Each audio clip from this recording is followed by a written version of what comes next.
Je vous invite donc à reprendre notre lecture de la Genèse, chapitre 14, et on est arrivé au verset 17. Genèse 14, au verset 17.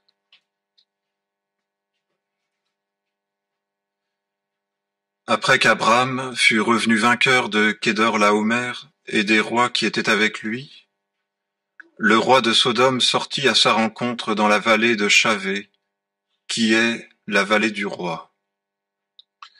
Melchisédek, roi de Salem, fit apporter du pain et du vin. Il était sacrificateur du Dieu Très-Haut. Il bénit Abraham et dit : « Béni soit Abraham, par le Dieu Très-Haut, maître du ciel et de la terre. Béni soit le Dieu Très-Haut, qui a livré les adversaires entre tes mains. » Et Abraham lui donna la dîme de tout.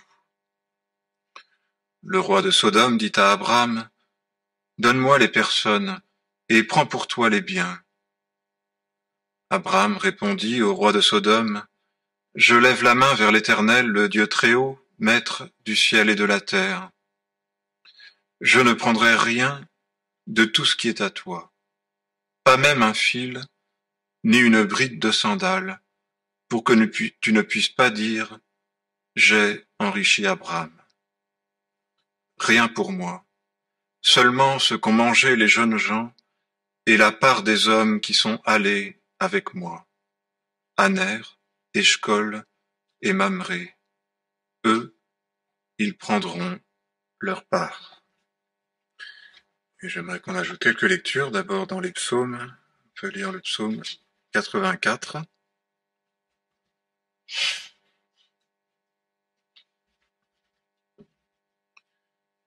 Psaume 84. Des fils de Corée. Combien tes demeures sont chéries, Éternel des armées. Mon âme soupire, elle défaille après les parvis de l'Éternel. Mon cœur et ma chair acclament le Dieu vivant. Le passereau même trouve un gîte et l'hirondelle un nid où elle dépose ses petits. Tes autels, Éternel des armées, mon Dieu et mon roi. Heureux ceux qui habitent ta maison, ils te loueront encore. Heureux les hommes dont la force est en toi. Ils ont dans leur cœur des chemins tout tracés.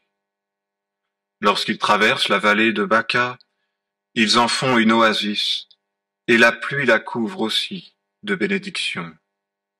Leur vigueur ne cesse de croître, ils se présenteront devant Dieu à Sion.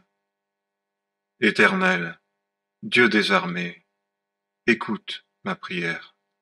Prête l'oreille, Dieu de Jacob. Toi qui es notre bouclier, vois, ô Dieu, et regarde la face de ton Messie. Mieux vaut en effet un jour dans tes parvis que 1000 ailleurs. J'ai choisi de me tenir sur le seuil de la maison de mon Dieu, plutôt que de résider sous les tentes de la méchanceté. Car l'Éternel est un soleil et un bouclier, l'Éternel donne la grâce et la gloire, il ne refuse pas le bonheur à ceux qui marchent dans l'intégrité. Éternel des armées, heureux l'homme qui se confie en toi. On peut lire encore dans les Proverbes, au chapitre 23.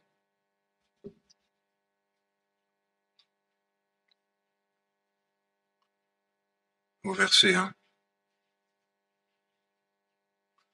Proverbe 23, verset 1.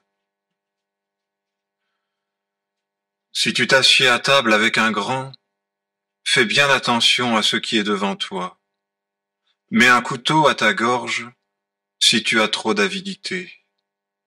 Ne désire pas ces friandises, c'est un aliment trompeur. Ne te fatigue pas pour t'enrichir, cesse d'y appliquer ton intelligence. Tes yeux volent-ils vers la richesse ? Il n'y a plus rien, car elle se fait des ailes, et comme l'aigle, elle s'envole vers le ciel. Ne mange pas le pain de celui dont le regard est mauvais, et ne désire pas ses friandises, car il est tel que sont les arrière-pensées de son âme. Mange et bois, te dira-t-il, mais son cœur n'est pas avec toi. Tu vomiras le morceau que tu as mangé, et tu auras perdu tes paroles agréables. Et on lira encore quelques versets dans l'Épître aux Hébreux.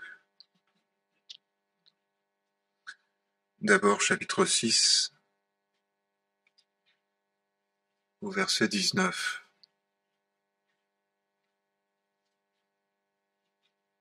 Hébreux 6, 19. Cette espérance, nous l'avons comme une ancre solide et ferme pour notre âme. Elle pénètre au-delà du voile, là où Jésus est entré pour nous comme un précurseur, devenu souverain sacrificateur pour l'éternité, selon l'ordre de Melchisédek. Ce Melchisédek était roi de Salem, sacrificateur du Dieu Très-Haut. Il alla à la rencontre d'Abraham qui revenait de la défaite des rois, et il le bénit. C'est à lui qu'Abraham donna la dîme de tout. Et en interprétant son nom, il est tout d'abord roi de justice, puis aussi roi de Salem, c'est-à-dire roi de paix. Il est sans père, sans mère, sans généalogie. Il n'a ni commencement de jour, ni fin de vie. Et rendu semblable au Fils de Dieu, il demeure sacrificateur à perpétuité. Or, considérez combien il est grand, celui à qui Abraham lui-même, le patriarche, donna la dîme du butin. Et un petit peu plus loin, on peut encore lire au chapitre 11, donc toujours de l'Épître aux Hébreux, 11 verset 8. C'est par la foi qu'Abraham obéit à l'appel de Dieu en partant vers un pays qu'il devait recevoir en héritage. Et il partit sans savoir où il allait. C'est par la foi qu'il vint s'établir dans la terre promise comme en un pays étranger, habitant sous des tentes, ainsi qu'Isaac et Jacob, héritiers avec lui de la même promesse. Car il attendait la cité qui a de solides fondations, celle dont Dieu est l'architecte et le constructeur. Verset 13. C'est dans la foi qu'ils sont tous morts, sans avoir obtenu les choses promises, mais ils les ont vues et saluées de loin, en confessant qu'ils étaient étrangers et résidents temporaires sur la terre. Ceux qui parlent ainsi montrent clairement qu'ils cherchent une patrie, et s'ils avaient eu la nostalgie de celle qu'ils avaient quittée, ils auraient eu l'occasion d'y retourner. Mais en réalité, ils aspirent à une patrie meilleure, c'est-à-dire céleste. C'est pourquoi Dieu n'a pas honte d'être appelé leur Dieu, car il leur a préparé une cité. Voilà, jusque-là pour la lecture.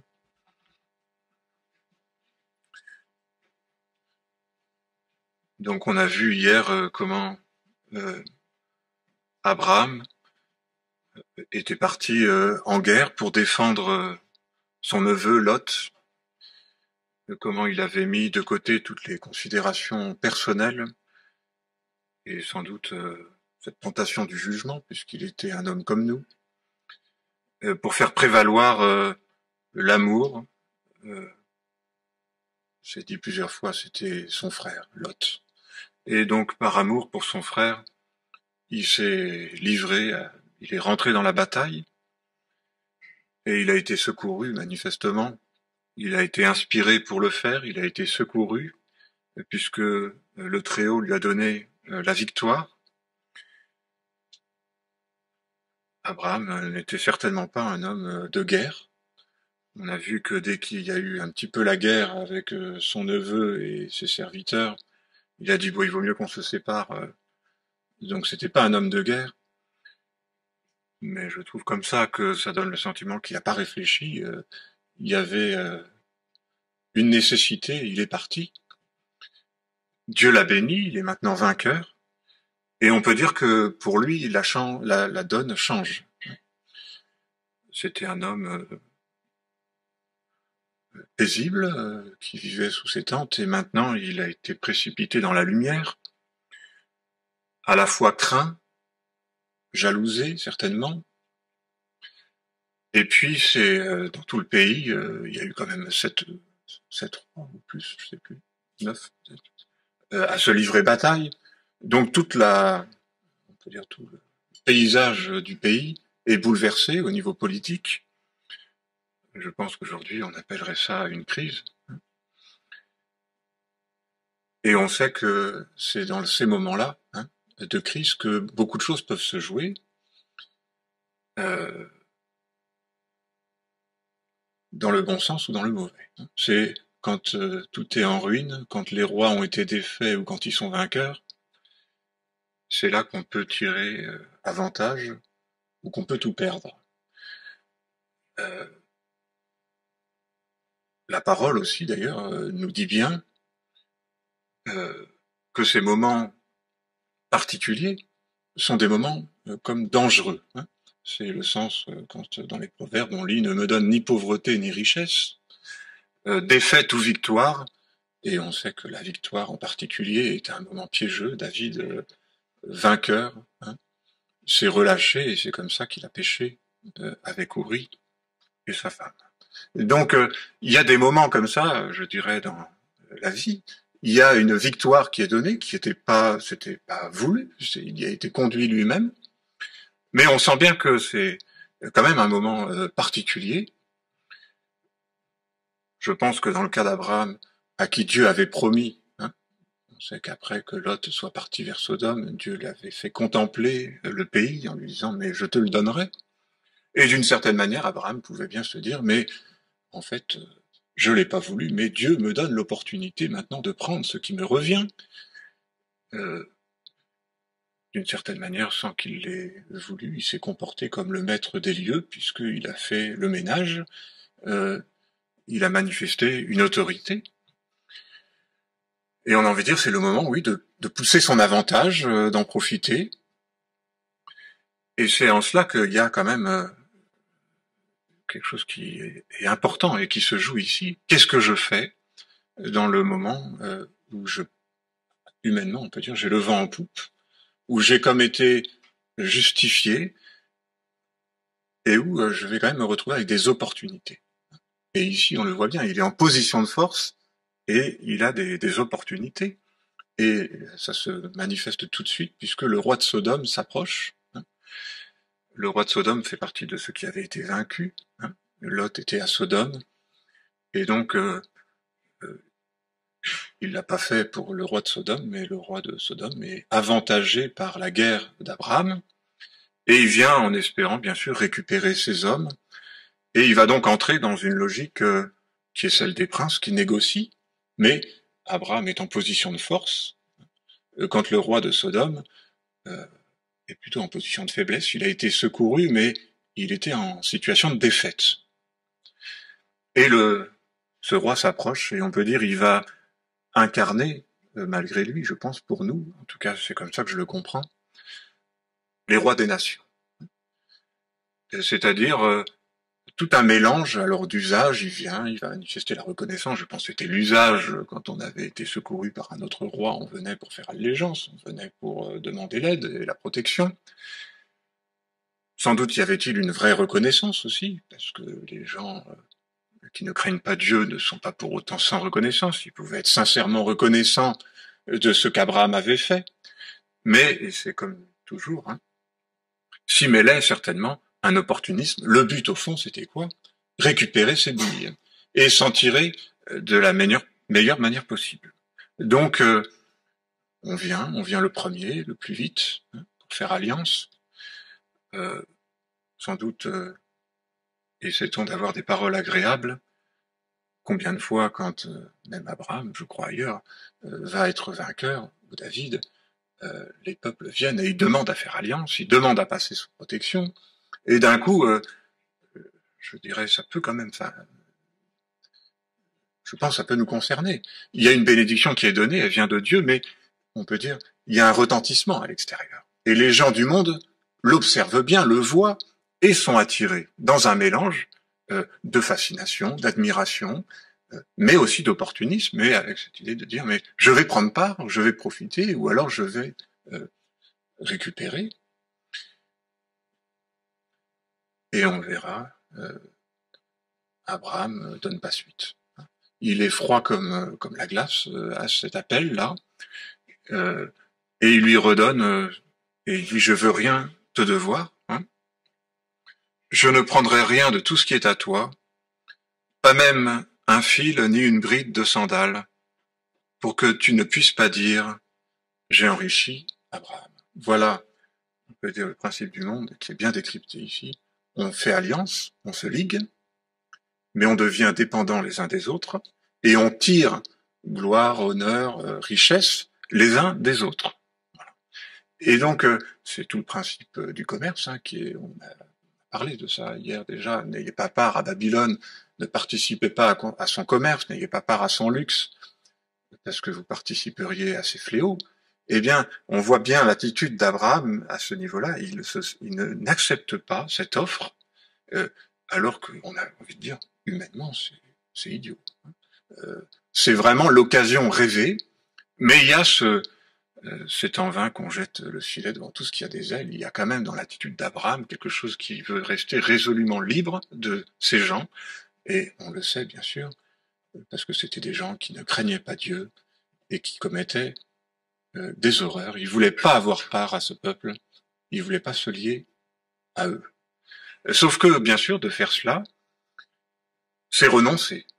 Ils renoncent à une richesse à laquelle il pourrait prétendre et même qu'on semble lui offrir et lui présenter comme quelque chose de naturel. Je dis, mais pour moi les hommes et pour toi les biens. Donc, il n'avait même pas besoin de négocier, c'est une proposition, mais dont il sent bien que elle va le lier à une puissance de péché. C'est sûr qu'à ce titre-là, on a un petit peu de mal quand même à considérer l'autre comme juste, qui juste après va retourner à Sodome pour se lier dans tous les sens, puisque même ses filles vont se marier, hein, là-bas. On a un petit peu de peine à comprendre, bien qu'il soit dit qu'il est juste dans les Hébreux. Mais on a donc cette première réaction qui est tellement difficile au moment du succès, au moment où le regard des autres change, vous savez, et où on est tenté à plein de niveaux de prendre, où on peut se dire mais c'est une revanche sur le passé, c'est quand on a marché dans l'opprobre, dans la solitude, on est d'un coup dans la lumière et on aime quand même bien en prendre quelques portions. Et puis avec même cet argument, c'est pour ça je dis c'est quand même interpellant, qui peut être de dire bah Dieu me l'a promis et voilà que ça m'est donné. Sauf que ça lui est donné par les hommes et que le Seigneur avait dit c'est moi qui vais te le donner.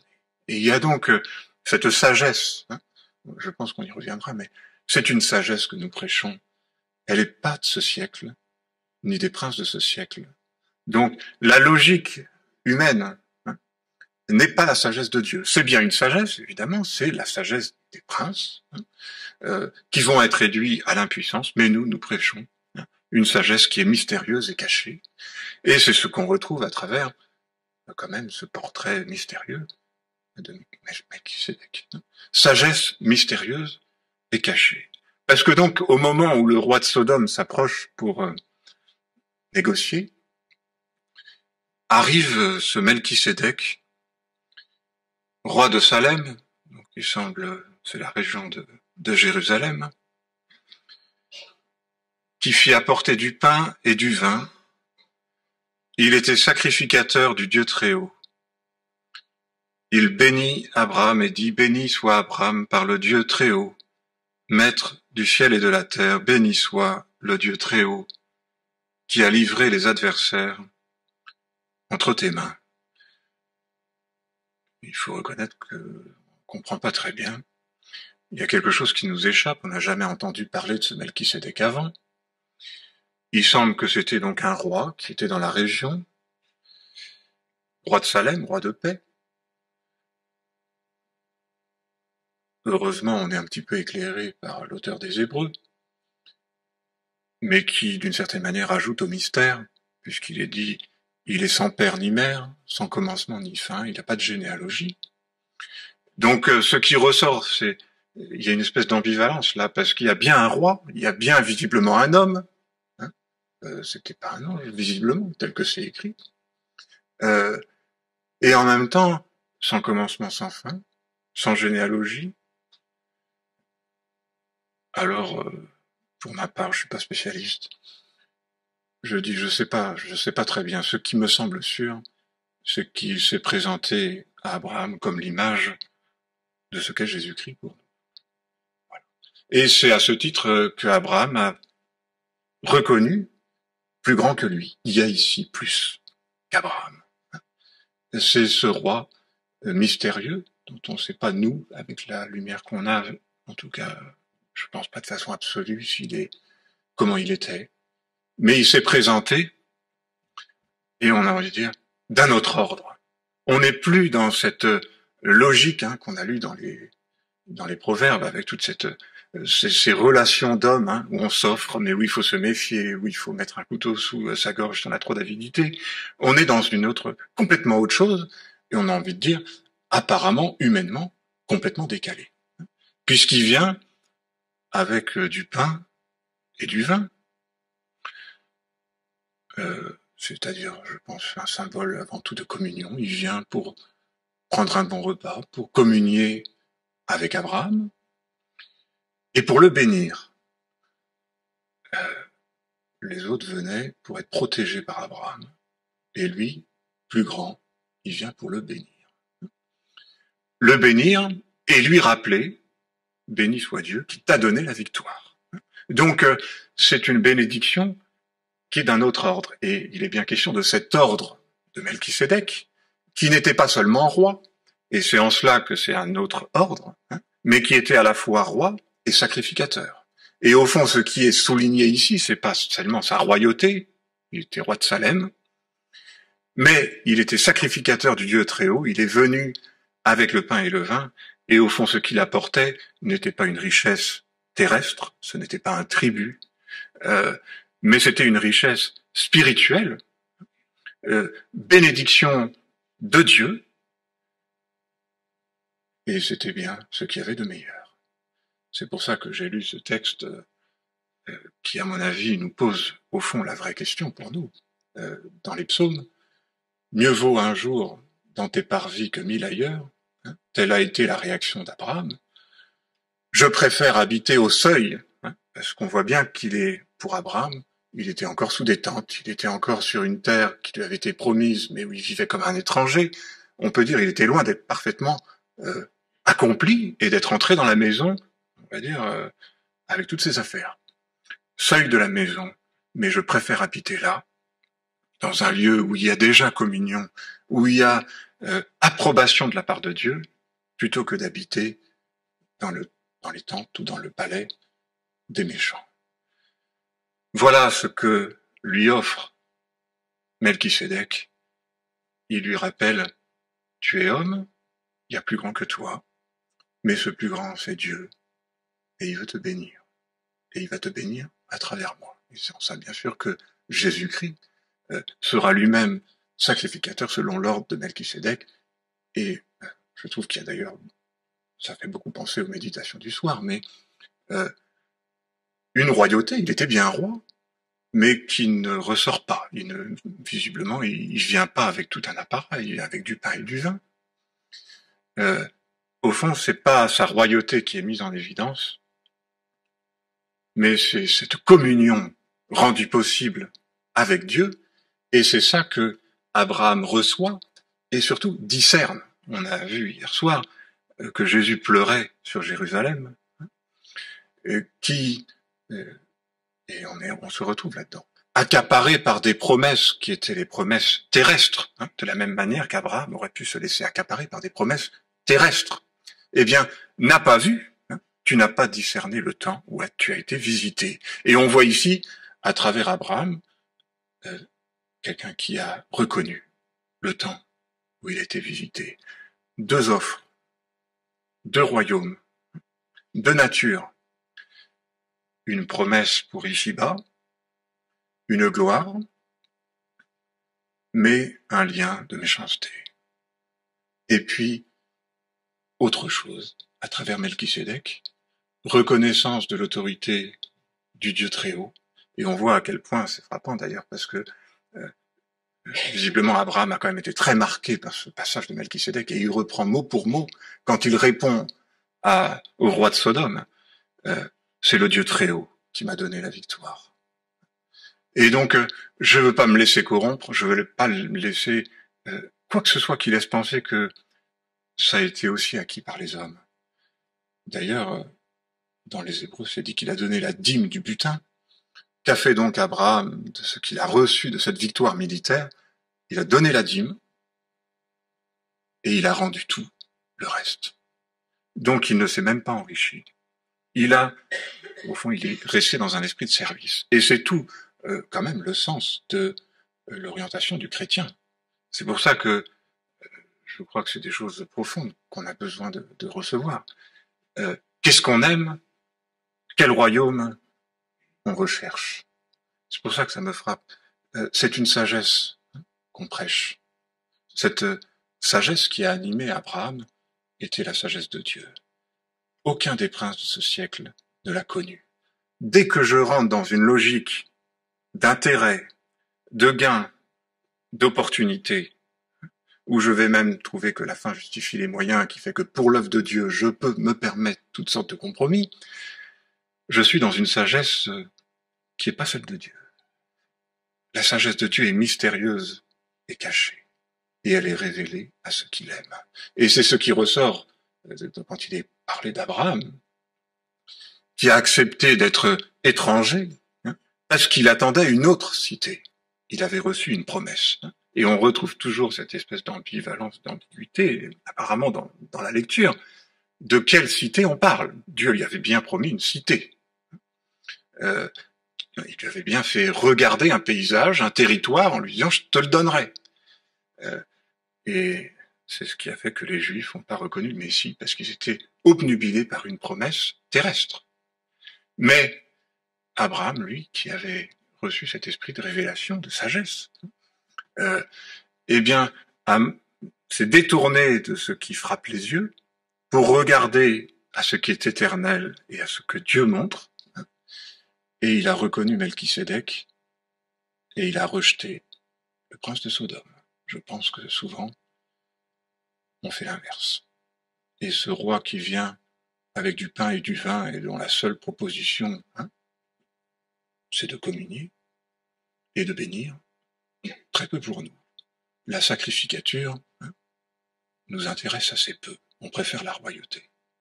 Sauf que la gloire de Dieu se révèle d'abord dans cette bénédiction qu'il nous donne en Jésus-Christ et qu'on est appelé à recevoir. Il cherchait une patrie qui est autre.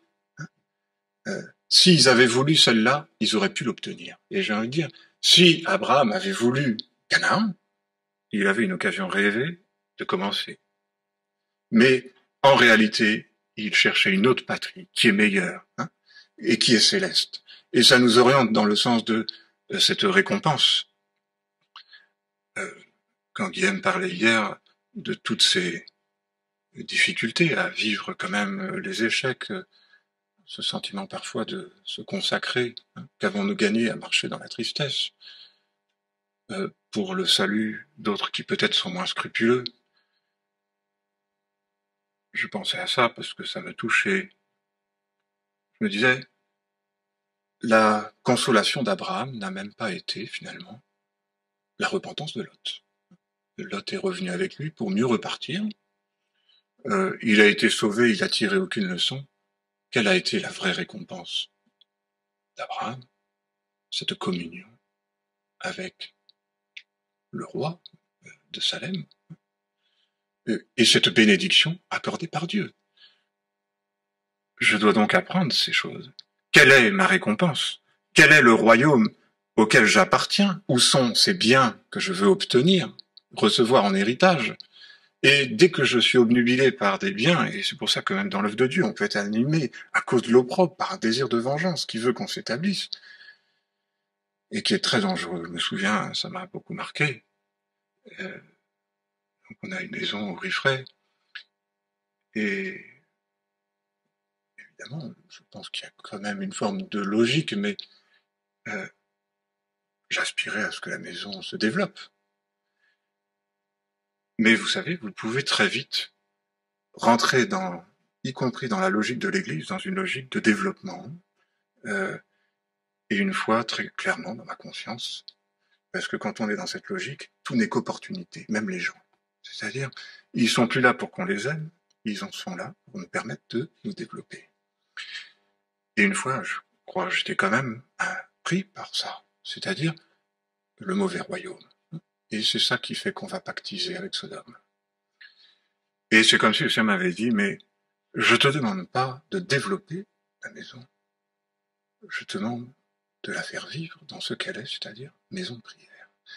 Communion ou opportunité pour obtenir, pour acquérir. Et ce que le Seigneur se chargera pas de bénir, c'est sa part. Il le promet et il le fera. Mais on voit bien qu'il y a un choix. Et qu'est-ce que j'aspire? Qu'est-ce que je recherche? Quelle cité? À quelle cité j'aspire? S'ils avaient voulu, ils auraient pu. Mais ils cherchaient autre chose. Une autre patrie qui est céleste.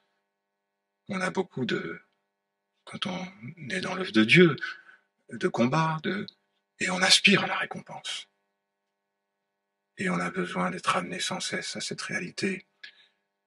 Ils sont là-haut. Mais bien que j'espère. Sinon, je pense et je crains qu'on devienne comme des aveugles qui vont se retrouver à pactiser avec le méchant pour n'avoir pas accepté d'habiter au seuil de la maison de l'Éternel. Abraham n'a pas profité de rien, mais il a communié, il a été béni, et ça a été sa richesse. C'est ce qu'on retrouve, et on pourrait le développer encore beaucoup, mais on sait que Jésus va lui-même instituer la scène, le pain et le vin, la communion.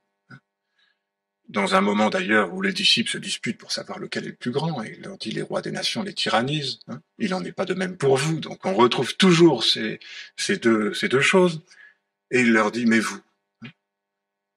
C'est quelque chose qui m'a toujours beaucoup touché, parce que il les reprend pour leur dispute, et pourtant il leur dit juste après mais vous êtes ceux qui avez persévéré avec moi dans mes épreuves. Et on peut dire c'est toute l'histoire de la vie d'Abraham. Une forme de solitude, persévérer avec moi dans mes épreuves, c'est pourquoi je dispose du royaume pour vous. Voilà ce que Dieu promet. Et c'est, je pense, le sens, je termine avec ça, mais aussi de moments comme cela. Ceux qui craignent l'Éternel se parlèrent l'un à l'autre. L'Éternel fut attentif, il écouta. Et vient alors cette promesse, mais pour vous se lèvera le soleil de justice, et la guérison sera sous ses ailes. Et vous verrez de nouveau la différence entre le juste et le méchant, entre celui qui sert Dieu et celui qui ne le sert pas. Quelle est la vraie bénédiction? C'est pas tellement de voir le résultat de son travail, mais c'est d'entendre la parole. C'est d'être dans cette vie de l'esprit qui est communion et entendre cette parole du Maître. Bon et fidèle serviteur, tu as été fidèle en peu de choses, mais je vais t'établir. Voilà, je crois, l'esprit dans lequel Abraham a été conduit, et c'est ce qui fera sa bénédiction. Il est le Père des croyants, c'est ce qu'on est appelé à suivre. Il est notre exemple, et le roi, c'est le Seigneur. Je vous invite à prier.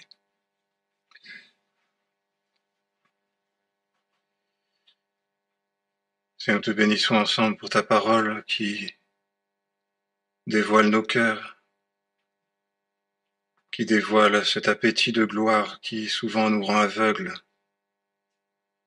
mais surtout qui nous montre le chemin et qui nous révèle quelle est la cité à laquelle nous devons aspirer et où est la récompense.